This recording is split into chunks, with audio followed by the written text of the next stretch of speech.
기자 수첩 넘어가죠. 네. 뭐가 좋으셨어요? 국정감사에서 대개 여당 의원들은 정부를 옹호하고 야당 의원들은 정부를 공격하는 건데 여야가 한 목소리로 정부 니네 진짜 이럴래라고 야단친 문제가 하나 있습니다. 뭔가요? 그건 짚고 넘어가야 될 것 같아서 저탄소차 협력금 제도입니다. 예, 이게 좀 어려운 말이네요. 예. 저탄소차 협력금 제도. 2008년부터 이명박 정부에서 녹색 경제를 위해서 추진한 건데 예. 이런 겁니다. 작은 자동차, 경차나 전기 자동차 등 친환경에 가까운 자동차들은 인센티브 형태를 이제 주는 거죠. 예, 예. 탄소 배출량이 적은 차는 50만 원에서 300만 원 정도 보조금을 주고 탄소 배출량이 많은 커다란 차들은 500에서 300만 원의 세금을 매기는 겁니다. 이쪽 걸 떼서 이쪽 거로 주는 거죠. 연금 개혁하는 거나 비슷합니다. 예, 예. 정부가 요청해서 국회가 법과 시행령을 만들어서 2013년 1월에 시행하기로 했어요. 예. 근데 연기하자고 자동차 만드는 업체들이 로비를 해서 2년 연기해서 2015년 내년 1월 1일부터 합니다. 근데 이번 정부가 또 연기를 해서 2020년으로 연기하자. 이렇게 해갖고 이제 두 번 연기를 거치면서 가는데 2020년 후에 하자는 건 결국 안 했으면 좋겠다는 얘기라도 비슷하게 들리기도 해서 이제 논란이 일었던 거죠. 그래서 국회는 어떻게 보면 입법부로서 자존심이 상했다 이거군요. 예, 그렇죠. 아니 외교부, 기획재정부, 지식경제부가 다 동의해갖고 법안을 갖다가 만들어달라고 갖고 오더니 만들어줬더니 이게 무슨 짓이냐. 입법부에 대해서 행정부가 물을 먹이는 거냐.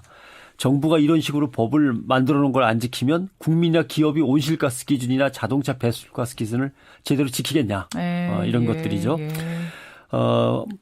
저탄소차 협력금 제도는 우리나라 온실가스 감축 목표를 달성하는데 상당히 중요한 축입니다.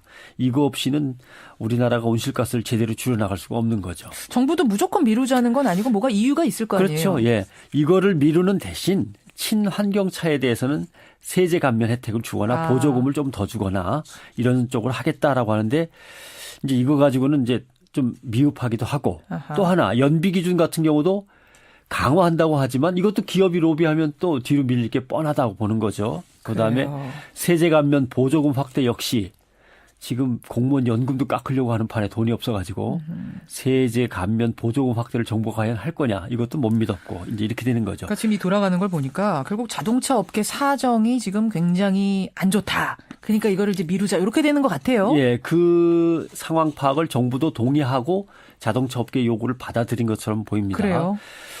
이제 경기 침체가 장기화하지 않습니까? 예. 그래서 이제 사람들은 좀 더 작은 차를 타려고 하고 연비가 좋은 차를 타려고 하는데 문제는 국내 자동차 회사들의 기술이 독일이나 프랑스, 일본만은 못합니다. 그렇죠. 그래서 외제차들이 연비도 더 낮고 이산화탄소 배출량도 더 적어요. 근데 이 제도까지 여기에 하면 혜택을 준다면 그럼 외제차한테만 그러네. 유리해지는 거 아니냐. 아하. 외제차를 타는 건 또 부유층 아니냐. 그 부유층한테 유리해지는 거 아니냐. 오히려. 이제 이런 얘기가 나오면서 정부도 끄떡끄떡 한 거죠. 예. 근데 문제는 사실은 친환경 차량을 만드는 데 있어서 우리가 준비가 덜 돼 있고 취약한 건 사실이고 문제는 이런 거예요. 기업이 눈앞의 수익만 자꾸 생각해서 제도를 미루고 하다 보면 일본, 독일, 프랑스하고의 기술 격차는 더 벌어지는 거 아니냐. 계속해서. 예, 자극을 받아서 뛰어가서 빨리 맞춰야 되는데 오히려. 어느 날 일본이나 미국, 유럽이 강하게 대시를 해가지고 친환경 기준이 엄청나게 높아져 갖고 수출의 문이 닫히면 어떡하려고 그러느냐. 그러니까요. 그러니까 이제 아기가 울면 자꾸 사탕을 주면 안 우는 거죠. 그런데 아기의 이빨은 이제 자꾸 썩는 거죠. 이런 거나 비슷해지다. 이제 이런 얘기입니다. 이래도 곤란, 저래도 곤란. 상당히 난감하네요, 지금 상황이. 이 국민연금, 이제 공무원연금이나 다 똑같습니다. 오늘 왜 이렇게 이래도 곤란, 저래도 곤란이 많습니까? 근데 사실상 목표는 같은 얘기 아닙니까? 그래요. 잘 생각해 보면 우리 자동차 산업이 국제 경쟁력을 계속 확보해서 수출을 갖다 많이 했으면 좋겠다는 겁니다. 근데 당장 친환경 기준을 갖다 강화해서 자동차 업체한테 요구하면 당장의 수익이 떨어지고 장기적으로는 경쟁력이 올라갈 거고. 그렇죠. 바꿔서 뒤집어서 생각하면은 당장 손해를 보면은 돈을 못 버니까 돈을 못 벌면 투자를 못 해서 경쟁이 떨어진다. 그렇죠. 또 이런 이제 아쉬운 소리가 나오는 거고. 결국 이것은 단기적인 목표와 중장기적인 목표를 놓고 대책 자체도 시간차를 두고서 적용을 시켜야 되는 거죠.